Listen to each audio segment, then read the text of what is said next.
औज़ुबिल्लाहिमिनश्शैतानिर्रजीम बिस्मिल्लाहिर्रहमानिर्रहीम। अस्सलामुअलैकुम नाज़रीन, गुलज़ारे फन चैनल वालों असी तुहानूं खुश आमदीद कहने आ। उम्मीद करने आ तुसी अपने प्यारिਆਂ ਦੇ ਨਾਲ ਸਾਡੇ चैनल ਨੂੰ ਵੇਖ ਰਹੇ ਹੋਗੇ। ਖਤਾਤੀ ਬਾਰੇ ਅਸੀਂ कोशिश करांगे कि इंशाअल्लाह इनू अच्छे तरीके नाल समझाया जाए। शुरू अल्लाह के नाम से जो बड़ा मेहरबान नहायत रहम करने वाला है। अज मशक जी साड़ी मुकम्मल हो गई सी, जी लिख रहे सां। हुण मशक जी है इनू असीं इकट्ठियां करना एक दफ़ा, वो मैं लिखांगा ताकि जी पिछली मशकां होईयां ने ते तुसीं भी कोशिश करनी है कि जो एक बार मुकम्मल हो जाए उन्होंने दोहराओ एक दफ़ा।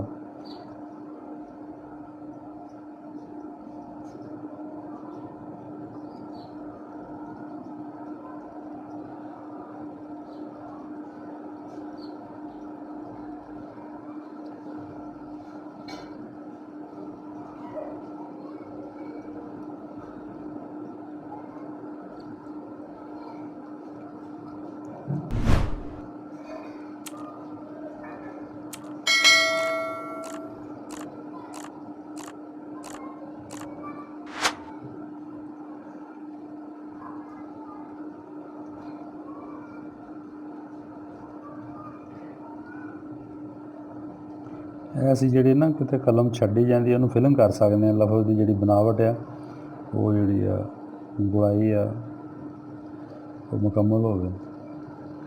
नुकता वा ये दरम्यान च होना चाहिए, ए साइड तो भी इदा भी इनू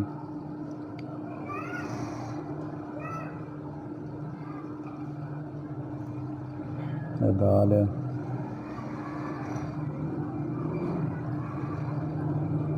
रेह का स्टोक होंगे इदा बन जाता है, आसानी नाल बनती रेह।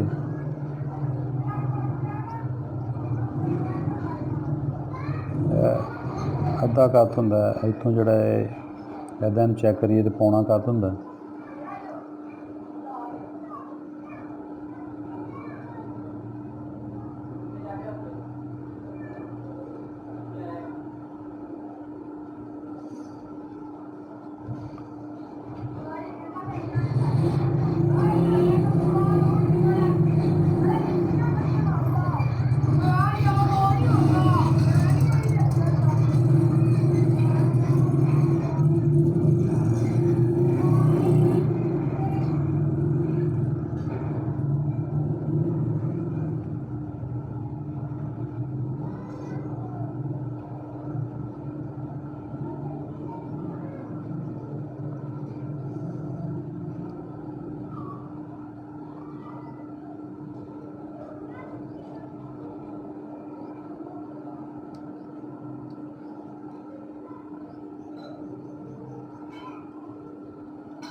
हाँ ਇਹਦਾ ਜਿਹੜਾ ਦਾਇਰਾ ਹੁੰਦਾ ਇਹ ਜੀਨ ਦੀ ਤਰ੍ਹਾਂ ਹੁੰਦਾ ਵਾ, ਉਹਦੀ ਗੁਲਾਈ, ਉਹਦੀ ਪੇਟ ਜਿਹੜਾ ਅੰਦਰੋਂ।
ਲਓ ਜੀ, ਅੱਜ ਦਾ ਜਿਹੜਾ ਸਬਕ ਸੀ ਇਹ ਮੈਂ ਰਿਪੀਟ ਕਰ ਦਿੱਤਾ ਤੇ ਉਮੀਦ ਹੈ ਤੁਸੀਂ ਵੀ ਇਹਦੀ ਨਕਲ ਕਰੋਗੇ ਤੇ ਅੱਲਾ ਖੈਰ ਕੀਤੀ ਬਿਹਤਰ ਹੋ ਜਾਏਗਾ। ਇਹ ਸੀ ਅੱਜ ਦੀ ਸਾਡੀ ਮਸ਼ਕ, ਦੁਹਰਾਈ ਕੀਤੀ ਗਈ ਇਹਦੀ।